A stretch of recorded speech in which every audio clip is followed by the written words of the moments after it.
Vigilance తనిఖీల పేరుతో stone crusher యజమానిని బెదిరించి సొమ్ము వసూలు చేసిన కేసులో మాజీ మంత్రి విడుదల రజని తదితరులపై 10 ఏళ్ల వరకు జైలు శిక్షకు వీలున్న ఐపీసీ సెక్షన్ 386ని చేర్చినట్లు ఏజీ దమ్మాలపాటి శ్రీనివాస్ హైకోర్టుకు నివేదించారు.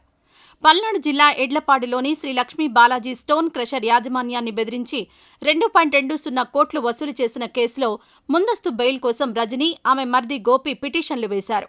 కేసు నమోదు వెనుక రాజకీయ కారణాలున్నాయని పిటిషనర్ల న్యాయవాదులు వాదించారు. విజిలెన్స్ విచారణకు పిటిషనర్లు సహకరించారని బెయిల్ మంజూరు చేస్తే దర్యాప్తునకు అవరోధం కలగదని చెప్పారు. ఏజీ వాదనల కోసం విచారణ ఈ నెల 8కి వాయిదా పడింది. 2020 సెప్టెంబర్ 4న పల్నాడు జిల్లా ఇడ్లపాడు మండలం విశ్వనాథుని కండ్రిక గ్రామంలోని శ్రీ లక్ష్మీ బాలాజీ స్టోన్ క్రషర్ను అప్పటి చిలకలూరిపేట ఎమ్మెల్యే విడుదల రజని పిఏ దొడ్డా రామకృష్ణ సందర్శించారు. స్టోన్ క్రషర్పై దాడులు చేయకుండా, మూయించకుండా ఉండాలంటే ఎమ్మెల్యేని కలవాలని హుకుం జారీ చేశారు. దీంతో దాని యజమానులు నల్లపనేని చలపతిరావు, నంబూరి శ్రీనివాసరావు రజనీ కార్యాలయానికి వెళ్లి కలిశారు.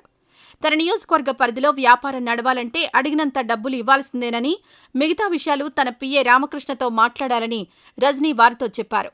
వారిద్దరూ రామకృష్ణను కలవగా ఆయన 5 కోట్లు డిమాండ్ చేశారు. ఆ తర్వాత 6 రోజులకే సెప్టెంబర్ 10న అప్పటి Guntur regional vigilance and enforcement అధికారి, ఆర్వీఈఓగా ఉన్న ఐపీఎస్ అధికారి పల్లె జాషువా భారీ బృందంతో శ్రీ లక్ష్మీ బాలాజీ స్టోన్ క్రషర్లో తనిఖీలకు వెళ్లి హడావుడి చేశారు. ఆ స్టోన్ క్రషర్పై ఎవరూ ఫిర్యాదు చేయకుండానే జాషువా విచారణకు వెళ్లారు. అప్పటి విజిలెన్స్ డీజీ అనుమతి కూడా తీసుకోలేదు. విజిలెన్స్ ప్రధాన కార్యాలయానికి ఈ దాడుల సమాచారమే ఇవ్వలేదు. విచారణలో వెల్లడైన అంశాలతో నివేదిక సిద్ధం చేశారు. ప్రభుత్వ ఖజానాకు ఎంత నష్టం వాటిల్లిందనేది అందులో లేదు. ఈ నివేదిక డీజీకి సమర్పించలేదు.